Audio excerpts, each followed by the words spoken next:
आज का हमारा टॉपिक वेक्टर प्रोडक्ट, जिसको क्रॉस प्रोडक्ट भी कहते हैं।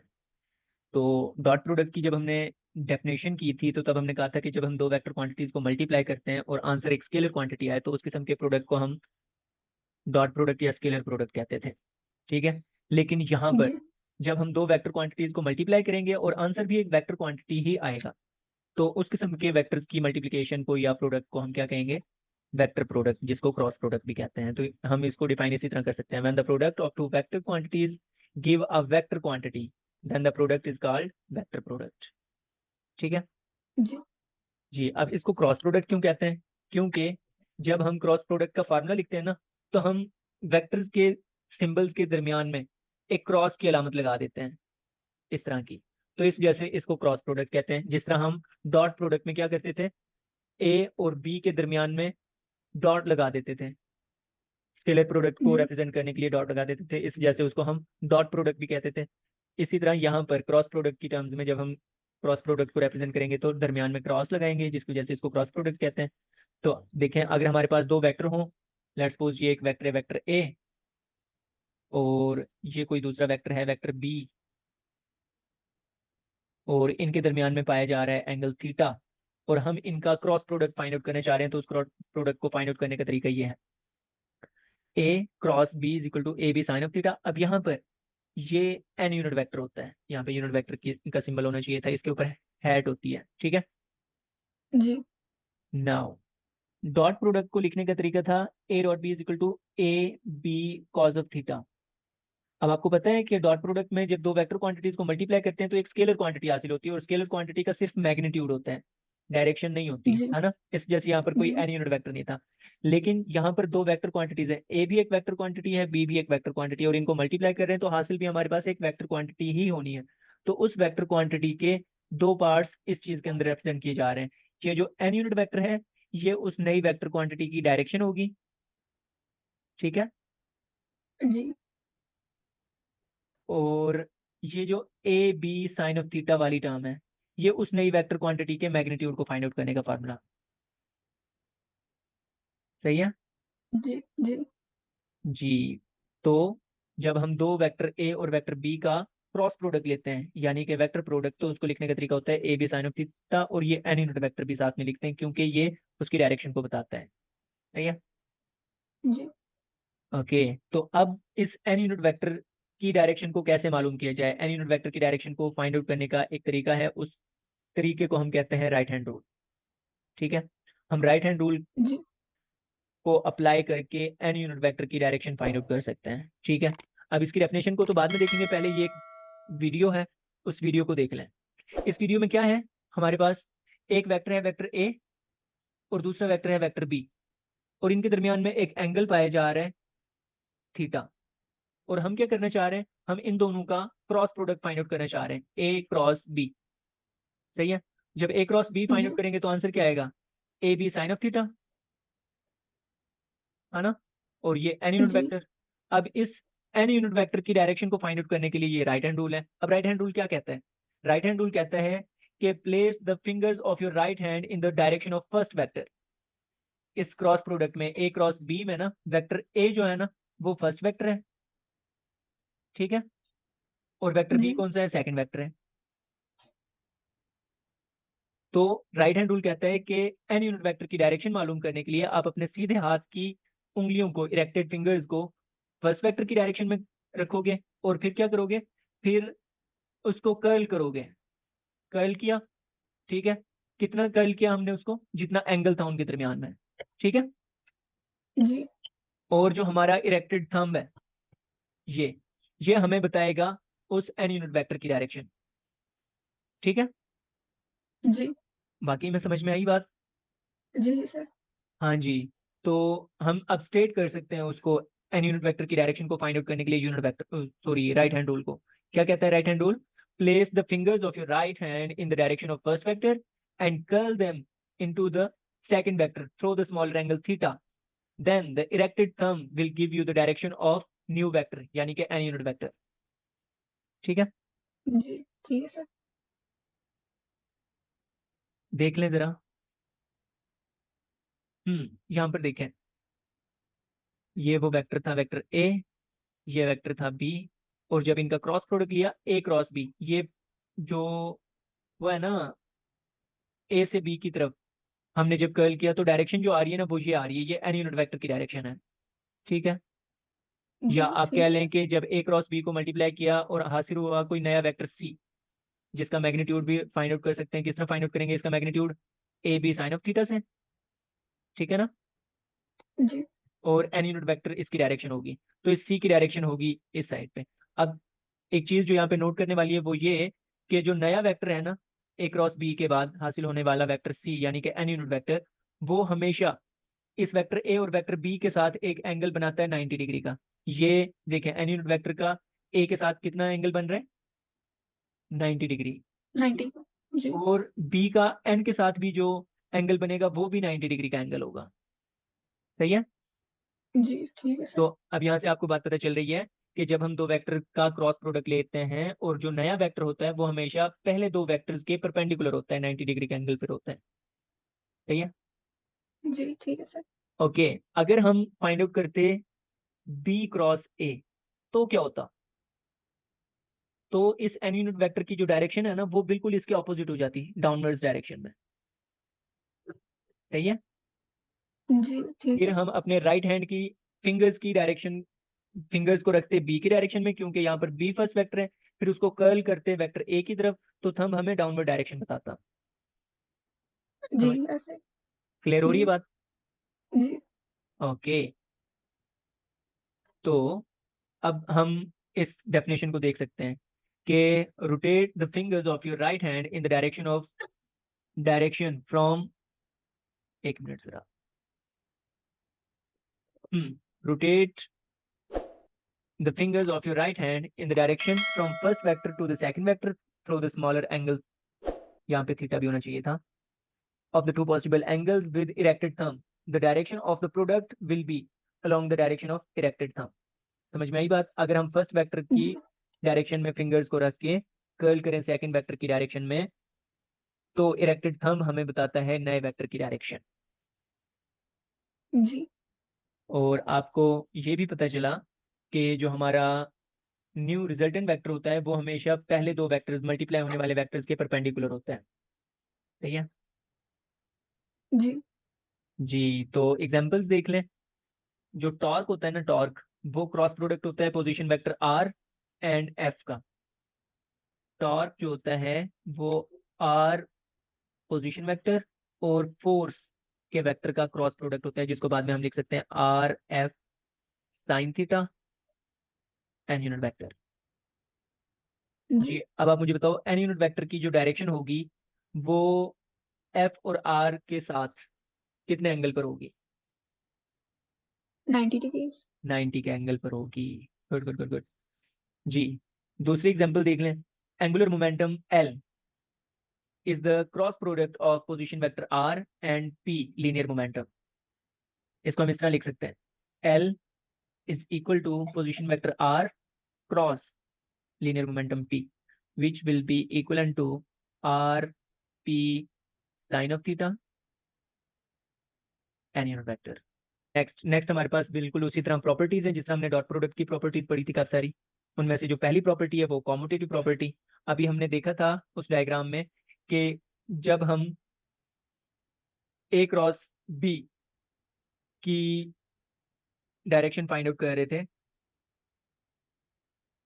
वो अगर अपवर्ड्स डायरेक्शन थी एन यूनिट वेक्टर की ए क्रॉस बी की टर्म्स में, तो बी क्रॉस ए की टर्म्स में हमने देखा वो डायरेक्शन क्या आ रही थी, बिल्कुल ऑपोजिट आ रही थी ना। जी, जी, तो यहाँ से ये बात पता चलती है कि ए क्रॉस बी जो है ना वो इक्वल नहीं होता बी क्रॉस ए के, क्योंकि डायरेक्शन उल्ट हो जाती है जी, ना, बल्कि जी, वो इक्वल होता है ए क्रॉस बी, इक्वल होता है negative of B cross A के। सही है। जी, नेगेटिव क्यों आया? क्योंकि ए क्रॉस बी वाला जो वेक्टर है वो अपर डायरेक्शन शो कर रहा है और बी क्रॉस ए वाला उसके बिल्कुल ऑपोजिट डायरेक्शन शो कर रहा है, तो ये नेगेटिव साइन उसकी ऑपोजिट डायरेक्शन को शो करवा रहा है। जी, सही ठीक है है। सर। तो डॉट प्रोडक्ट जो होता था वो कॉम्यूटेटिव प्रॉपर्टी को होल्ड करता था, मींस वो कॉम्यूटेटिव था, वो कॉम्यूटेटिव मल्टीप्लिकेशन थी। लेकिन यहाँ पर वेक्टर्स की मल्टीप्लिकेशन कॉम्यूटेटिव मल्टीप्लिकेशन नहीं है, ये एंटी कॉम्यूटेटिव मल्टीप्लिकेशन है। तो हम इस जैसे लिख सकते हैं कि A cross B will never be equal to B cross A, जी, rather it will be equal to the negative of B cross A। सही है जी, जी। तो ये डायग्राम हमने इन A क्रॉस B और B क्रॉस A की डायरेक्शंस को बताने के लिए, ये अगर हमारे पास वेक्टर A हो, ये वेक्टर B हो, ये अपर डायरेक्शन जो होगी वो n unit vector A cross B को रिप्रेजेंट कर रही होगी डायरेक्शन को, जबकि डाउनवर्ड डायरेक्शन में जो n यूनिट वेक्टर है वो B क्रॉस A की डायरेक्शन को रिप्रेजेंट कर रहा होगा, जो कि नेगेटिव A क्रॉस B के इक्वल है। क्यों नेगेटिव है? क्योंकि वो उसके बिल्कुल ऑपोजिट डायरेक्शन में है। सही है। जी, जी, ठीक है सर। अच्छा मरियम, मुझे बताओ इस n यूनिट वेक्टर का मैग्नीट्यूड कितना होता है?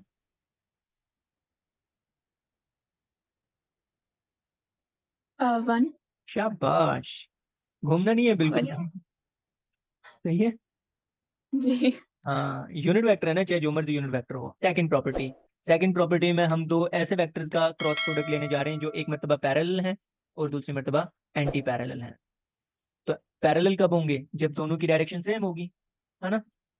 जी, वेक्टर ए और vector B are directed in the same direction, तो उस वक्त एंगल थीटा की वैल्यू 0 डिग्री होती है। और आपको पता है कि अगर हम पैरेलल के केस में क्रॉस प्रोडक्ट फाइंड आउट करें तो cross product will be equal to A B sine of theta. अब थीटा में यहाँ पे एंगल थीटा की वैल्यू क्या पुट करेंगे? 0 डिग्री पुट करेंगे ना। जी, और ये एन यूनिट वेक्टर, तो साइन 0 डिग्री पर आंसर क्या देते हैं? 0। एग्जैक्टली, साइन 0 डिग्री पर आंसर होता है 0। अब 0 ए बी से मल्टीप्लाई होगा तो 0 आ जाएगा, जबकि 0 जब एन यूनिट वेक्टर से मल्टीप्लाई होता है ना मरियम, तो आंसर जो आता है वो आता है नल वेक्टर। क्या आता है? Null vector. जी, जी। अब ये नल वेक्टर क्या होता है? Null vector is a vector whose magnitude is 0 and it has unknown direction. ठीक है। जी, नल वेक्टर को ओ के ऊपर एरो लगा के रिप्रेजेंट करता है। तो अब यहां से एक छोटे से सवाल का जवाब दो, क्या 0 इक्वल हो सकता है नल वेक्टर के?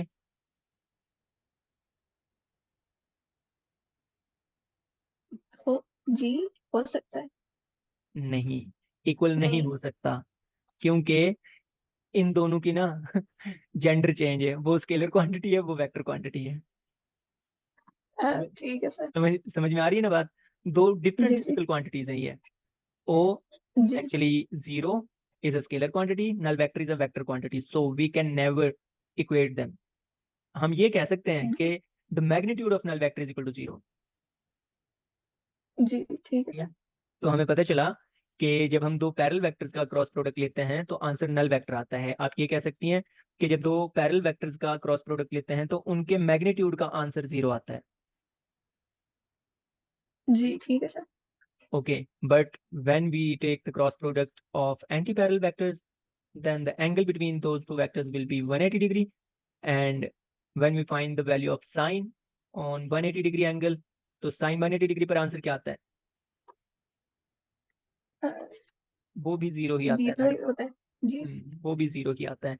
तो उस वक्त भी क्रॉस प्रोडक्ट का क्या आंसर आएगा? नल वेक्टर आएगा ना। जी, जी, ठीक है सर। जी। तो पैरेलल और एंटी पैरेलल वेक्टर्स की टर्म्स में हमारे वेक्टर प्रोडक्ट का आंसर जो आ रहा है वो नल वेक्टर आ रहा है, या हम ये कह सकते हैं कि the magnitude of vector product of parallel and anti parallel vector is 0। ठीक है। जी, ठीक है सर। मैग्नीट्यूड 0 होगा लेकिन वेक्टर नल वेक्टर होगा। अब नल वेक्टर एक अलग से शॉर्ट क्वेश्चन बन सकता है कि अगर हम सेल्फ प्रोडक्ट लें वेक्टर ए का, सेल्फ प्रोडक्ट लें वेक्टर ए के साथ, ए क्रॉस ए का आंसर निकालें, तो क्या आंसर आएगा? 0। नल वेक्टर आएगा। जी, ठीक है सर। हाँ जी। अब ये नल वेक्टर क्यों हुआ, फिर आपको पता चल जानी चाहिए लॉजिक, क्योंकि वेक्टर ए के साथ एंगल देखा जाए तो वो 0 डिग्री होगा, और 0 डिग्री पर आंसर नल वेक्टर आता है, या हम कह सकते हैं कि उनका मैग्नीट्यूड 0 आता है। हम्म। जी, ठीक है सर। एग्जैक्टली तो अब इसी चीज को ध्यान में रखते हुए सेल्फ प्रोडक्ट की जो अगर हम ये बात करें तो उसी चीज को ध्यान में रखते हुए आप मुझे बताओ, I unit vector cross I unit vector का आंसर क्या आएगा? Null vector. शाबाश, एग्जैक्टली। जबकि हम जब निकालते थे ना इनका dot product, I dot I, क्या आंसर आता था? 1। 1 आता था। तो अब ये डिफरेंस है ना दोनों में। जी क्रॉस प्रोडक्ट में आंसर नल वेक्टर आ रहा है और डॉट प्रोडक्ट में आंसर 1 आ रहा है। अब चल सकते हैं जी नेक्स्ट प्रॉपर्टी की तरफ, which is the third property, the product of perpendicular vectors. अगर हम दो ऐसे वेक्टर्स लें जो एक दूसरे के परपेंडिकुलर हों, तो क्या सिचुएशन बनेगी? ये वेक्टर ए, ये वेक्टर बी, और इनके दरमियान में यहाँ पे एंगल है 90 डिग्री का, परपेंडिकुलर है ना। तो इस सिचुएशन जी में अगर हम क्रॉस प्रोडक्ट फाइंड आउट करें, तो क्रॉस प्रोडक्ट को फाइंड आउट करने का फार्मूला अब हमें पता है already. A cross B is equal to A B sine of theta. Theta में डायरेक्ट मैं वैल्यू पुट कर रहा हूँ 90 डिग्री, और ये N unit vector. Sine 90 degree पर आंसर क्या होता है? 1। एग्जैक्टली, साइन 90 डिग्री पर आंसर होता है 1। तो ये तो टर्म हो जाएगी, साइन थीटा वाली टर्म 1 हो जाएगी, 1 ए बी से मल्टीप्लाई होके ए बी, और ये एन यूनिट वेक्टर। तो अब यहाँ से हम एक रिजल्ट निकाल सकते हैं। वो रिजल्ट क्या होगा? वो ये कि जब हम परपेंडिकुलर वेक्टर्स का क्रॉस प्रोडक्ट लेते हैं तो उसका जो मैग्नीट्यूड आता है ना, वो मैक्सिमम आता है। ये मैक्सिमम मैग्नीट्यूड है क्रॉस प्रोडक्ट का। सही है। जी तो अब अगर मैं इस पूरे वेक्टर को वेक्टर सी का नाम दूं, सी वेक्टर, तो उस सी वेक्टर की ए और बी के लिहाज से कितने एंगल पर होगा? मतलब ए और बी के लिहाज से वेक्टर सी कितने एंगल पर होगा? उनके दरमियान में एंगल कितना होगा? ए और बी के दरमियान, ए और सी के दरमियान में, या बी और सी के दरमियान में? 90। 90 होगा। अभी हमने राइट हैंड रूल देखा था, है ना। जी जी, इसी चीज को जहन में रखते हुए हम बात करेंगे इन टर्म्स ऑफ यूनिट वेक्टर्स। अगर हम क्रॉस प्रोडक्ट की बात करें, अब आपको पता ही है कि जो हमारे 3 एक्सिस हैं, एक्स एक्सिस, वाई एक्सिस और जी एक्सिस, वो एक दूसरे के क्या होते हैं? परपेंडिकुलर होते हैं ना। जी एक्स वाई एंड जी। तो उनका यूनिट वेक्टर अगर हम देखें, एक्स का आई यूनिट वेक्टर, वाई के डायरेक्शन में जे यूनिट वेक्टर, और जी के डायरेक्शन में के यूनिट वेक्टर, ये भी तो एक दूसरे के परपेंडिकुलर होते हैं ना। जी तो अगर हम आई यूनिट वेक्टर का क्रॉस प्रोडक्ट लें जे यूनिट वेक्टर के साथ, आई यूनिट वेक्टर क्रॉस जे यूनिट वेक्टर, तो क्या आंसर आना चाहिए? के यूनिट वेक्टर। के यूनिट वेक्टर आंसर आना चाहिए। क्यों? क्योंकि इसके परपेंडिकुलर वेक्टर है। हम्म। जी जी अगर हम जे यूनिट वेक्टर क्रॉस प्रोडक्ट लें आई यूनिट वेक्टर, तो क्या आंसर आएगा? सर, तब भी के यूनिट वेक्टर आना चाहिए। मेरे बच्चा, अब आएगा माइनस के यूनिट वेक्टर। माइनस। जी क्योंकि अभी हमने एंटी कॉम्यूटेटिव प्रॉपर्टी में देखा था कि आई क्रॉस जे इक्वल होता है negative of I cross J, equal होता है नेगेटिव ऑफ जे क्रॉस आई। हम्म। जी ठीक है सर। तो अगर आई क्रॉस जे के इक्वल है, तो जे क्रॉस आई माइनस के इक्वल होगा। हम्म। जी तो जी ये, अच्छा जी, इन सब चीज़ों को ना जहन में रखने के लिए, अच्छा मुझे बताओ कि अगर मैं बात करूं के यूनिट वेक्टर की cross product with J unit vector, तो क्या आंसर आएगा?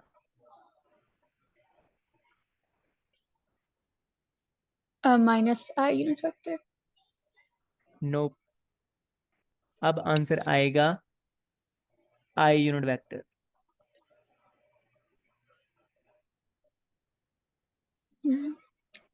अब इस चीज़ को वैसे जहन में रखने के लिए ना, मैं आपको एक छोटा सा वो मेथड बता देता हूँ।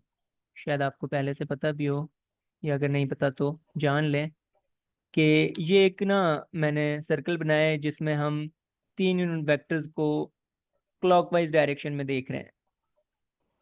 सॉरी, यहाँ पे जी जे यूनिट वेक्टर, ठीक है, और ये के यूनिट वेक्टर। अगर हम यूनिट वेक्टर्स का क्रॉस प्रोडक्ट लेते हैं इस क्लॉकवाइज डायरेक्शन में जाकर, तो हमारे पास जो आंसर आता है ना, वो बाकी रह जाने वाला थर्ड यूनिट वेक्टर पॉजिटिव में आंसर आएगा। मिसाल के तौर पर हम आई का क्रॉस प्रोडक्ट लेते हैं जे के साथ, जैसा कि हमने यहाँ पे किया, आई क्रॉस जे, तो आंसर आया बाकी रह जाने वाला यूनिट वेक्टर पॉजिटिव में। हम्म। जी लेकिन अगर हम जाते हैं एंटी क्लॉकवाइज डायरेक्शन में, अब आपको क्लॉकवाइज और एंटी क्लॉकवाइज डायरेक्शन का तो पता है ना? जी जी सर। ओके। तो अगर हम इसी कन्वेंशन को ध्यान में रखें और एंटी क्लॉकवाइज डायरेक्शन में जाएं, तो जे से हम आई की तरफ जा रहे हैं एंटी क्लॉकवाइज डायरेक्शन में, तो आंसर जो आता है वो बाकी रह जाने वाला वेक्टर आता है लेकिन नेगेटिव में।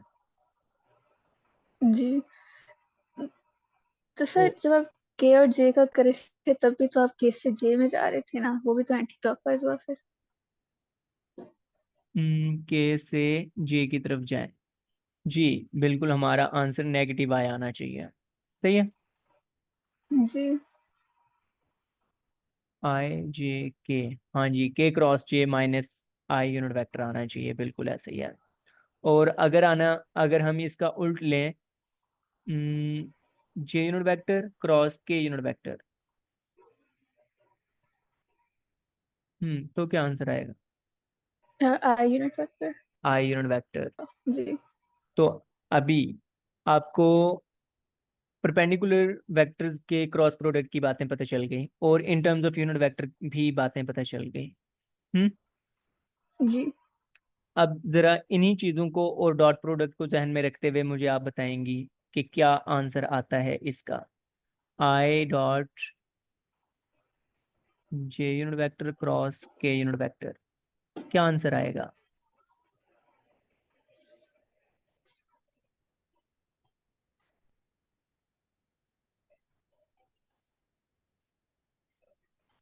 सर जे यूनिट वेक्टर को हम जब के यूनिट वेक्टर से मल्टीप्लाई करेंगे तो आई यूनिट वेक्टर फिर से आता है, हम्म।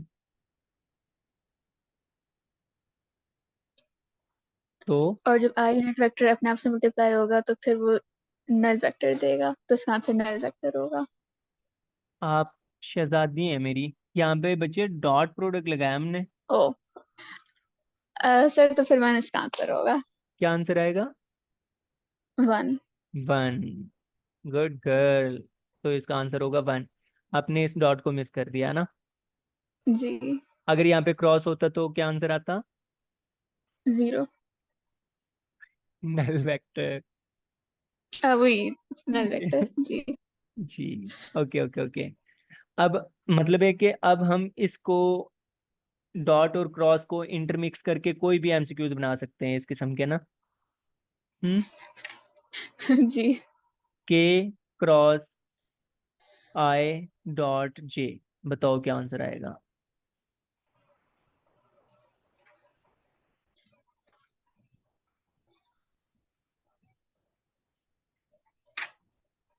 सर ये जीरो ही आएगा। Zero. Null vector. Null vector, शाबाश। अब आपको ट्रिक पता चल गई। आई डॉट जे को पहले सॉल्व करेंगे, ये परपेंडिकुलर है, परपेंडिकुलर पे डॉट प्रोडक्ट जीरो होता है, जीरो किसी भी यूनिट वेक्टर से मल्टीप्लाई होकर नल वेक्टर, ठीक है। जी ओके, तो अब आपको इस किस्म के एमसीक्यूज को सॉल्व करना आ गया, राइट? जी